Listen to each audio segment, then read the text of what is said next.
దివ్య సంజీవిని ప్రేక్షకులకు నమస్కారం. ఈ ఎపిసోడ్లో మనం మాతంగి ముద్ర కోసం తెలుసుకుందాం. మాతంగి ముద్ర, ఈ ముద్ర చాలా చాలా పవర్ఫుల్ ముద్ర, చాలా శక్తివంతమైన ముద్ర. మనం ఈ ముద్ర వేసినప్పుడు ఏమాత్రం శరీరంలో సమస్య వచ్చినా, గబుక్కుని కడుపు ఉబ్బినట్టు జరిగినా, లేకపోతే శ్వాస కొంచెం కష్టంగా అయినా, లేకపోతే వాళ్ళు కడుపు ఎక్కడైనా శరీరంలో ఒక భాగంలో నొప్పి వస్తున్నా వెంటనే తీసేయాలి, ముద్ర వేయకూడదు. చాలా శక్తివంతమైన ముద్ర. దీన్ని శరీరం తట్టుకోదు చాలామందికి. అందుకు ఈ ముద్ర మనం వేసినప్పుడే వేయగానే తెలిసిపోతుంది. ఎంత 10 సెకండ్ల లోపల 1, 2, 3, 4, 5, 6, 7, 8, 9, 10 లోపల మనకి ఎక్కడో తేడా వస్తుంది శరీరంలో. వాళ్ళు వేయకూడదు, మిగిలిన వాళ్ళందరూ వేయొచ్చు. మాతంగి ముద్ర అంటారు దీన్ని. కడుపు నాభికి ఎడం వైపు ఏముంటుంది? స్ప్లీన్ నాభికి సరిగ్గా, నాభి ఇక్కడ ఉంటే సరిగ్గా 1-2 ఇంచుల పక్కన ఇక్కడ లెఫ్ట్ సైడ్లోని స్ప్లీన్ ఉంటుంది. అది ఒక్కొక్కసారి ఎనర్జీ అయిపోయిందంటే దానికి చాలా సమస్యలు మందులో వాడవలసి వస్తుంది. అలాగే gall bladder, bile, duodenum, large intestines అంటే పెద్ద పేగులు, చిన్న పేగులు, ఇవన్నీ హెల్తీగా ఉండాలంటే మాతంగి ముద్ర చాలా బాగా పనిచేస్తుంది. కడుపు, పొత్తి కడుపులో ఉన్న అవయవాల్ని శక్తి పంపించి బాగు చేసే సిస్టమ్.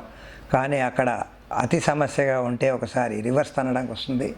చూసుకొని చేయవలసి వస్తుంది. ముద్రని మనం సాధన చేస్తున్నప్పుడు మనకి తేడా కనబడగానే మానేయాలి, ఇంకా వేయకూడదు ముద్రని. కానీ వేసిన వాళ్ళకి తగ్గితే మాత్రం ఏమి ప్రాబ్లం లేకపోతే చాలా వేరంగా తగ్గిస్తుంది ముద్ర. సాధన చేస్తుండండి. చేతులన్నీ ఇలా కలిపి వేళ్ళలో వేళ్ళు ఇలా మూస్తాం. ఇలా మూసినప్పుడు చూడండి, అన్ని వేళ్ళు, చూపుడు వేలు దగ్గర చూపుడు వేలు, మధ్య వేలు ఇలా వేళ్ళలో వేళ్ళు దూరుతాయి. ఇక్కడ చూస్తే ఇలా కనిపిస్తుంది. ఈ విధంగా చూడొచ్చు. దూరిన తర్వాత బొటన వేళ్ళు క్రాస్ చేసి ఉంచాలి. మధ్య వేళ్ళు, 2 మధ్య వేళ్ళని తిన్నగా ఉంచుతాం, పైకి ఉంటాయి. ఇలా కనిపిస్తుంది. ముందు నుంచి చూస్తే కిందకి పెడితే ఈ విధంగా కనిపిస్తుంది. బొటన వేళ్ళ దగ్గర క్రాసింగ్. సైడ్కి చూస్తే ఇలా దీన్ని గదాముద్ర కూడా అంటారు కొంతమంది. పూజల్లో దీన్ని గదాముద్ర అంటారు. ఇది ఒళ్ళో పెట్టుకొని హాయిగా ముందుకు కిందకు వచ్చినట్టుగా నడుము తల్ల తిన్నగా పెట్టి చూడాలి. చాలా బాగా హెల్ప్ చేస్తుంది.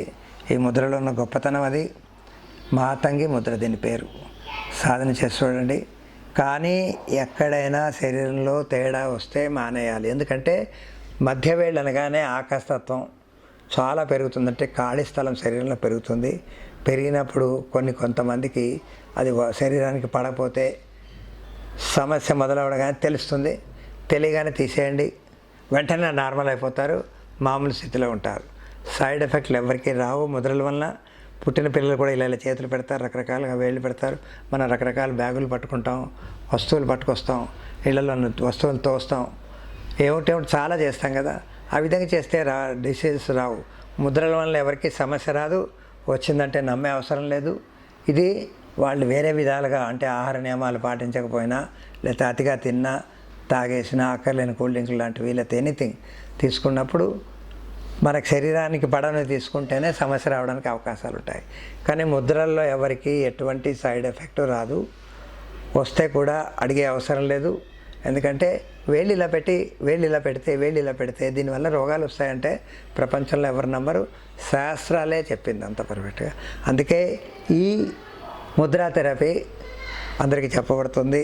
దీంట్లో ఉన్న గొప్పతనాలు, దీంట్లో ఉన్న సీక్రెట్స్ మీరు అందరూ తెలుసుకుంటున్నారు. చాలా సంతోషం. ఈ వీడియో మీకు నచ్చినట్లయితే లైక్ మరియు షేర్ చేయండి. మీ అమూల్యమైన అభిప్రాయాన్ని కామెంట్ రూపంలో తెలియచేయండి. ఇలాంటి మరిన్ని వీడియోస్ కోసం మా ఛానల్ను సబ్స్క్రైబ్ చేసి పక్కనే ఉన్న గంట సింబల్ను నొక్కండి.